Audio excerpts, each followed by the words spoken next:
I found that nothing in life is worthwhile unless you take risks. Nothing.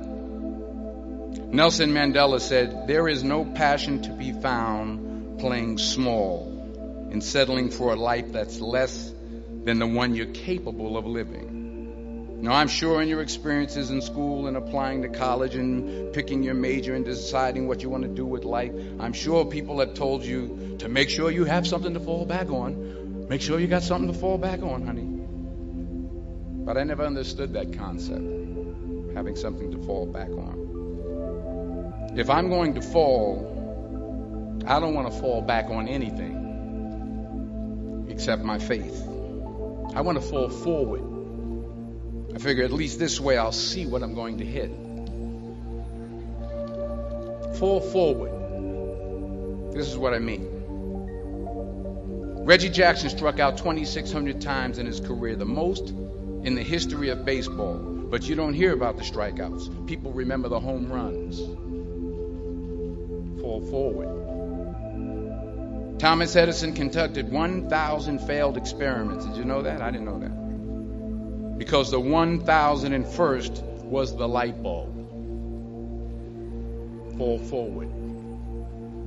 Every failed experiment is one step closer to success. You've got to take risks, and I'm sure you've probably heard that before, but I want to talk to you about why that's so important. You will fail at some point in your life. Accept it. You will lose. You will embarrass yourself. You will suck at something. There's no doubt about it. And I know that's probably not a traditional message for a graduation ceremony, but hey, I'm telling you, embrace it, because it's inevitable. And I should know. In the acting business, you fail all the time. Early on in my career, I auditioned for a part in a Broadway musical. Perfect role for me, I thought, except for the fact that I can't sing. I didn't get the job. But here's the thing. I didn't quit. I didn't fall back. I walked out of there to prepare for the next audition, and the next audition, and the next audition. I prayed. I prayed. And I prayed. But I continued to fail, and fail, and fail. But it didn't matter, because you know what? There's an old saying, you hang around the barbershop long enough, sooner or later you're going to get a haircut. So you will catch a break, and I did catch a break.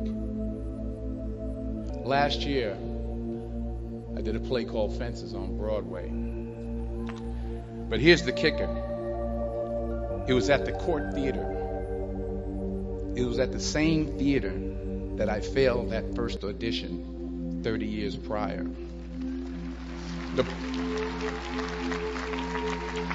The point is, and I'll pick up the pace, the point is, every graduate here today has the training and the talent to succeed. But do you have the guts to fail? Here's my second point about failure.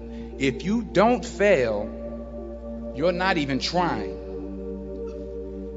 I'll say it again. If you don't fail, you're not even trying. To get something you never had, you have to do something you never did. Les Brown's a motivational speaker. He made an analogy about this. He says, imagine you're on your deathbed, and standing around your deathbed are the ghosts representing your unfulfilled potential. The ghost of the ideas you never acted on. The ghost of the talents you didn't use. And they're standing around your bed, angry, disappointed, and upset. They say, we came to you because you could have brought us to life, they say. And now we have to go to the grave together. So I ask you today, how many ghosts are going to be around your bed when your time comes? I just got back from Africa like 2 days ago, so if I'm rambling on, it's because I'm jet lagged. I just got back from South Africa. It's a beautiful country, but there are places there with terrible poverty that need help. And Africa is just the tip of the iceberg. The Middle East needs your help. Japan needs your help. Alabama needs your help. Tennessee needs your help. Louisiana needs your help. Philadelphia needs your help. The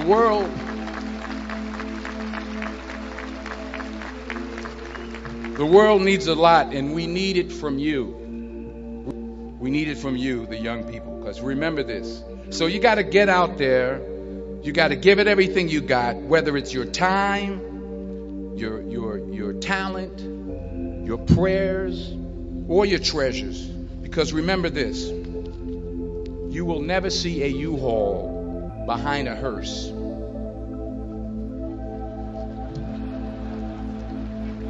I'll say it again. You will never see a U-Haul behind a hearse. You can't take it with you.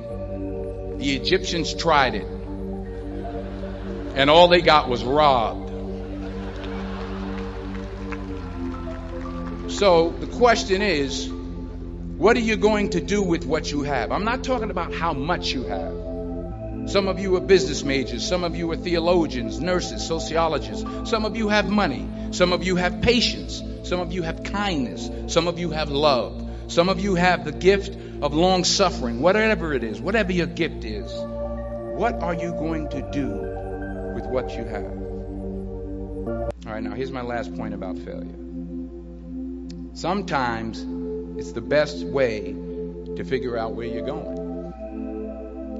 Your life will never be a straight path. I began at Fordham University as a pre-med student. I took a course called cardiac morphogenesis. I still can't say it.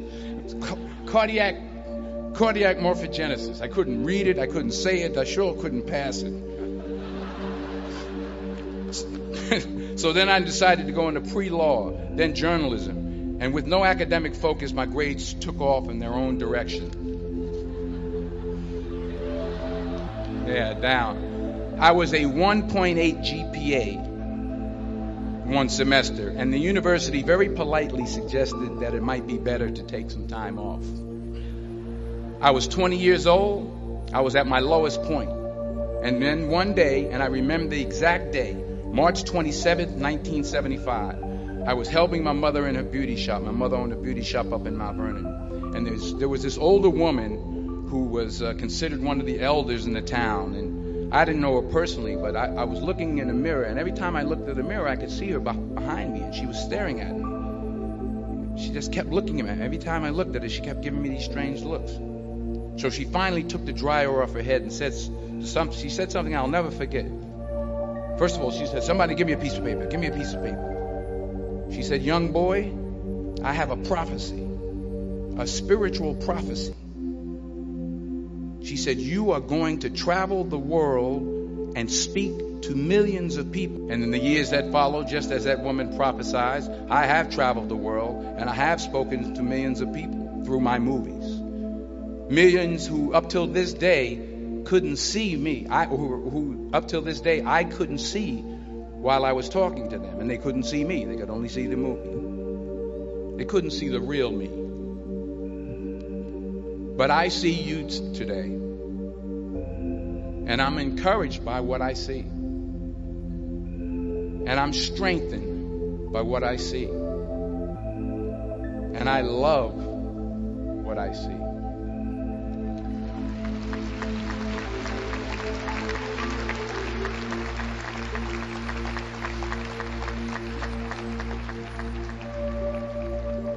Because taking risk is not just about going for a job.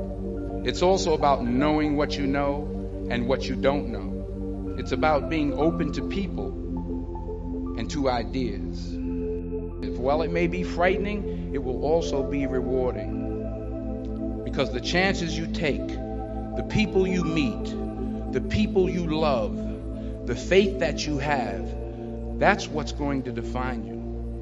Never be discouraged. Never hold back. Give everything you got. And when you fall throughout life, and maybe even tonight after a few many glasses of champagne, remember this: fall forward.